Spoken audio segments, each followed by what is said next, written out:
On veut toujours que la pression soit sur Bourges parce que le petit Basketland peut surprendre Bourges.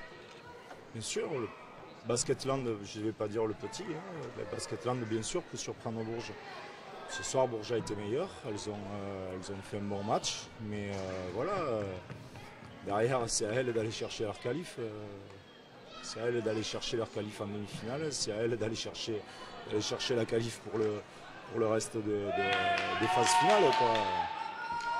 Comme j'ai dit, si jamais Basketland, et Céline l'a très bien dit la semaine dernière, si Basketland perd contre Bourges en quart de finale de championnat de France, bon, a priori ça semblerait ou logique ou ça peut arriver, c'est pas une catastrophe. Si jamais Bourges perd sur un quart de finale des championnats de France, ça serait une catastrophe. Donc la vérité c'est que oui, bien sûr que la pression c'est Bourges qui l'a et encore eux. Quand on est là pour aller chercher des titres, c'est tout à fait logique que derrière on ait la pression, normal. Quand on perd 19 balles, là, comme vous l'avez fait, ça veut dire aussi que vous êtes encore, vous n'êtes pas prêt, il vous manquait quoi aujourd'hui là? Non, je pense sincèrement, Bourges fait un bon match. Bourges fait un bon match.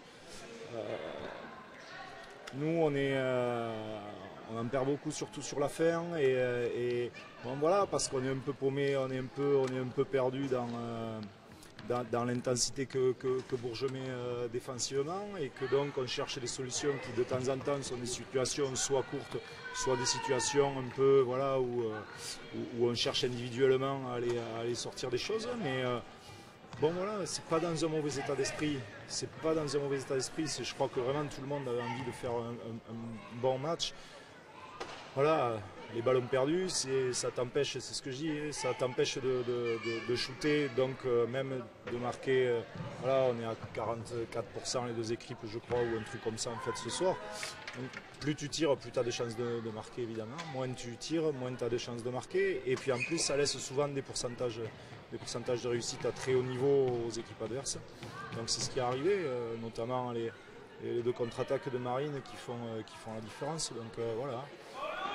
Mais le match, c'est pas si mal. On restait derrière, on est 30 minutes avec. Bon, il manque quoi? Un petit coup de folie à un moment donné qu'on n'a pas eu, quoi. Un moment où pendant 2-3 minutes et tout ça, on arrive à trouver quelqu'un touché par la grâce et qui va nous mettre 2-3 tirs pour vraiment mettre le stress sur Bourges. Bon, c'est pas arrivé. Maintenant, à nous d'analyser les choses, de nous reconcentrer et de voir ce qu'on va pouvoir faire pour le match 2. Le match 2, là, maintenant, il n'y a plus de joker, c'est forcément la victoire. Et pour revenir encore après ici, le retour ici, c'est quand même...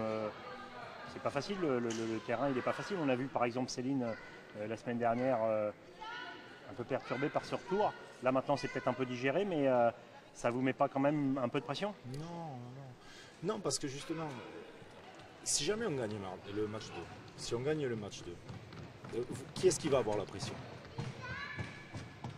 Vous venez quand même ici. Mais qui est-ce qui va avoir la pression? Si on perd, qui est-ce qui va avoir la pression? Non. Okay. Non. Il faut accepter, quand on est le plus grand club français et tout ça, il faut accepter que la pression elle n'est pas sur les autres. La pression elle est sur l'équipe de Bourges et c'est normal. Le banc de Bourges, alors toute l'année il y a eu d'énormes problèmes sur le banc. Là on voit revenir pratiquement tout le monde. Ça revient très bien pour Bourges au bon moment. C'est difficile pour vous ça justement d'affronter ce... Ce qui est difficile c'est que Bourges a eu beaucoup de blessés, mais un banc extrêmement grand, extrêmement long. Nous, quand on a eu notre série de blessures, Keral Kassas absente 3 mois, Kalis Lloyd blessé depuis fin octobre, Miranda Haïm qui a raté un mois, Sierra Bravard qui, malgré le fait qu'elle ait joué, je pense, tous les matchs pendant un mois, elle avait des blessures sous le pied, elle ne pouvait pas s'arrêter, etc. Donc sur les blessures, je pense que c'est quand même plus facile quand on a 11 joueuses que quand on en a 8. Voilà. Et là, quand elles reviennent toutes? Et quand elles reviennent toutes en plus, bon, nous on est tombé sur une excellente joueuse qui est Nevena Jovanovic qui est venue en joker de Kalis. Mais c'est sûr que par rapport à la construction de l'équipe début d'année et à comment on avait réfléchi cette équipe. C'est sûr que les 10 cm de calice nous manquent évidemment, parce que c'est toujours...